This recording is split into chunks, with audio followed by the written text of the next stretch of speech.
KPBS On Demand is supported by UC San Diego's Art Power, presenting Richie Forever, an ode to an American dreamer, reimagines the music and legacy of Richie Valens on September 2nd at the Epstein Family Amphitheater. Visit artpower.ucsd.edu.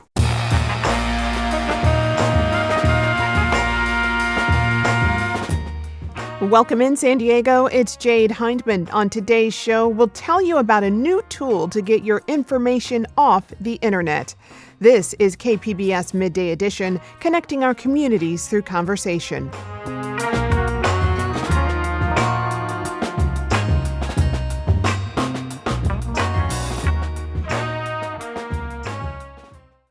Like it or not, most of us rely on technology and the internet to do a lot in our daily lives. We shop online, we chat online, we are entertained online, and that activity creates information about us that gets tracked and often monetized. This year, the state released a web tool for Californians to better protect their digital privacy. It's called DROP and stands for Delete, Request, and Opt-out Platform. We wanted to dig into the details of how it works. Here to help us do that is Haley Tsukayama. She is the Director of State Affairs for the Electronic Frontier Foundation. Haley, welcome to Midday Edition. Thanks for having me. So glad to have you here. This is one of those topics I know a lot of people are curious to hear about.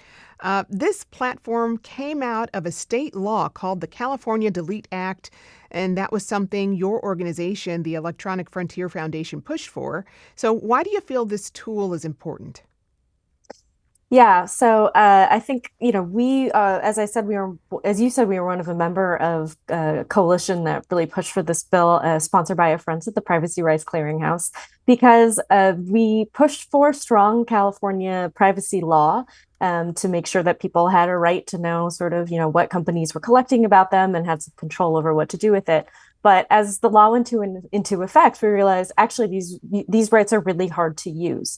And so the idea behind the Delete Act was to have a tool that anyone could use, so you could submit a bunch of requests at once rather than having to go from company to company. And the DROP platform will submit to all data brokers that are registered in California, which right now is about 600 companies all at once. So that saves you a lot of time. Interesting. So a lot of time. What exactly are data brokers, and what kinds of information do they track about us? Yeah, so data brokers are basically businesses that gather and sell consumer information that consumers didn't give them directly. So, you may have a relationship with a retailer and say, here's my address, send me the product that I ordered. But data brokers are really companies that you don't have a relationship with. And they collect and sell personal information. Some of it's sensitive, so that can include like social security number, geolocation information, browsing history, shopping habits, and then email addresses and phone numbers. So those are some of the types of information that data brokers collect. How do they get this data in the first place? Yeah, they get it from a number of sources. Often they're buying it from other companies. So, a retailer may say, yeah, I have Haley's shopping habits. Like if you want to buy that information and put it in a profile that you're building about her or about people like her, we're happy to do that. And then, sometimes they're scraping information. There are a lot of ways that data brokers get information, but a lot of times they just buy it from people. Are there laws against this at all? We are working on data broker regulation. I think when people find out about data brokers, it's often, just like not a business model that people are super comfortable with. But so we're working on that. Yeah, but right now, what we have is this registry, which I think is useful, so that at least the state is aware of sort of who is operating as a data broker, and then it brings them under obligations like this one from DROP, so that there are some checks on what they're doing. All right. Well, can you describe how this DROP tool works? Yeah, so you provide some information to the state of California. So you can get sort of as granular or non-granular as you want, your name, addresses, email addresses, so that they have the information to put in a request that they can ask data brokers then to say, like, is there a person matching this description who's in your databases? And then you can say, okay, I want to delete that information, or I want to opt out of the sale of that information. And so you are just kind of filing this paperwork with the state, and then they are sending it on to data brokers to ask them to make those changes. And the tool can be found at privacy.ca.gov/drop. Of course, we'll have a link on our website at kpbs.org. You mentioned you do need to share private information for it to work. A little ironic, but what kind of information will you have to share?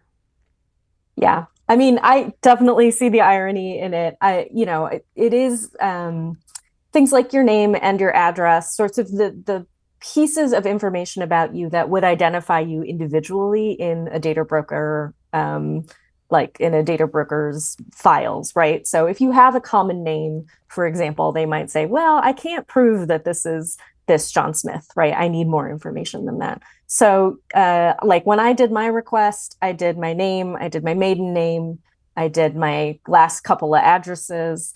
I didn't put in like my vehicle identification number, which is an option that you can put in.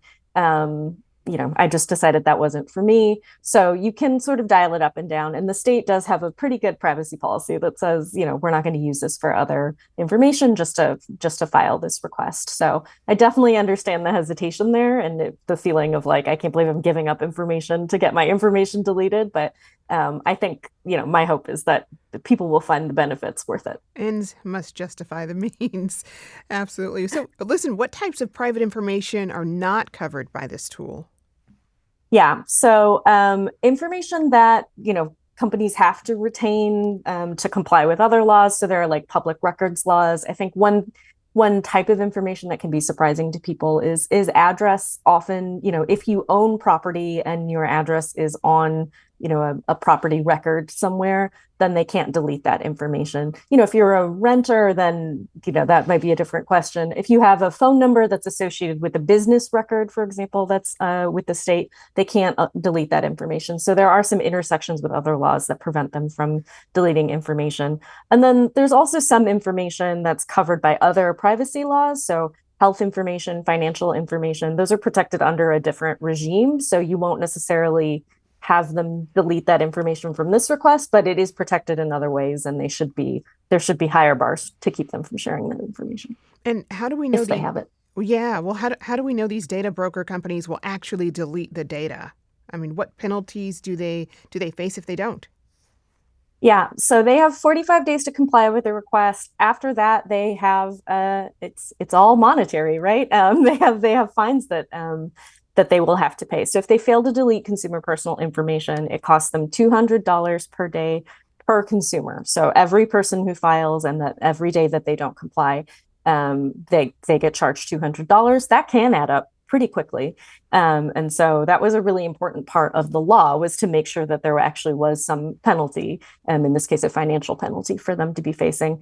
They also face if there are companies that aren't registered but should be, they also face a penalty for not registering. So we are trying to build in some, teeth into some of these laws so that companies actually will comply with these requests. You mentioned that putting in a request in this tool won't remove all information about you. So for those looking for more privacy protections online, say, what options do they have? Yeah. So I think it's important to remember that when it comes to data and the information that people are collecting, the more recent the data, the more valuable it is. And so anything you can do now to cut off some of the stream of that information can be helpful. So, for most people, I recommend taking a good look at the location settings on your cell phone and seeing like what apps have access to your location information. Location information can be really revealing. And so even just flipping off, like, oh, I don't want to share it with this app anymore. And auditing apps on a regular basis as well can be a good tool to cut off the flow of data into some of these companies, because, if their app isn't on your phone, then they can't be collecting information from your phone. So that's a couple of practical tips. And EFF.org, if you're ever interested in looking at more privacy tips, we've got a bunch of them. It sounds like there's this entire ecosystem for information. On a bad day, at worst, tell me, what is the consequence of having that information just floating around out there about you? Yeah.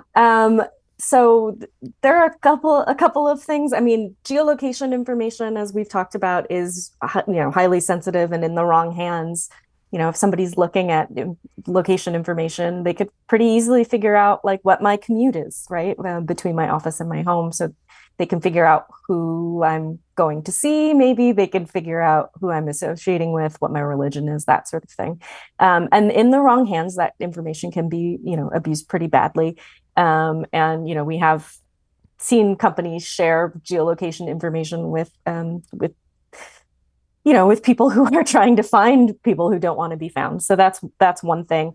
There's also just inferences that they can draw from this information. So right or wrong, if I'm looking up information about a disease, my browsing history might indicate that I have that disease, say diabetes or something. And I could be looking it up for a friend. I could be looking it up for a family member. But if I get tagged as being at risk or being a person with diabetes, like that can affect rates that I might see for other products, or that might affect, just all sorts of things that they use this information for. That's so interesting. What further changes would you like to see customers have when it comes to their digital rights and privacy? Well, ideally, I'd love to see more control. I mean, right now you have to opt out of the sale of information, opt out of the sale of the collection of information. I'd love to see companies have to come to me first and ask before they can collect that information. That would be a very big change in American privacy law, but that's sort of one that I would love to see. In general, I would also like to see more enforcement mechanisms for, as you say, we can ask companies to do a lot of stuff, but if we don't put some teeth behind it, who knows why they're going to change their behavior. So I would love to see more enforcement in privacy law too. What's your cell phone situation like? Do you have apps on your cell phone? Have you gone through them to do that audit? What information do you allow, and what information do you not allow? Yeah. I mean, I am a person who lives in the modern world, so I do have a smartphone with apps on it. I'm very careful about who gets my location information, and I flip it off. Like if I'm traveling, then I'll let the airline app have my information. But when I'm not traveling, I'll either delete that airline app or I'll turn off, sharing. I'm also really careful about contacts, like access to the address book, because frankly, that's not my information to share, I often feel like. And so I very, very rarely allow apps to access my address book. That's very interesting too. I know some apps do ask that all the time, consistently, and I have to consistently deny that. Do you have any other tips you can give us to better protect our digital privacy online, whether it's with our cell phone or the web browser on our laptop?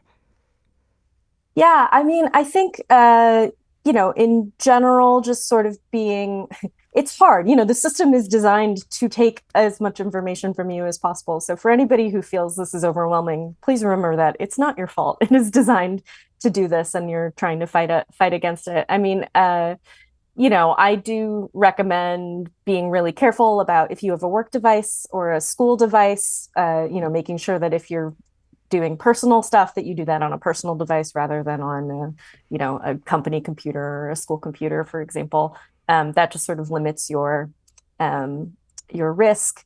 And then, just sort of, again, like checking the permissions and, before you download an app, even just being like, is this going to ask for a lot of stuff? Can I turn that off?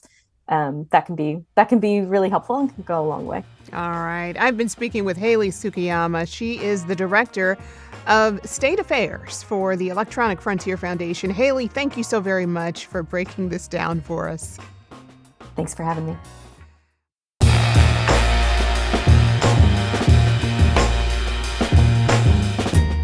That's our show for today. I'm your host, Jade Hindman. Thanks for tuning in to Midday Edition. Be sure to have a great day on purpose, everyone.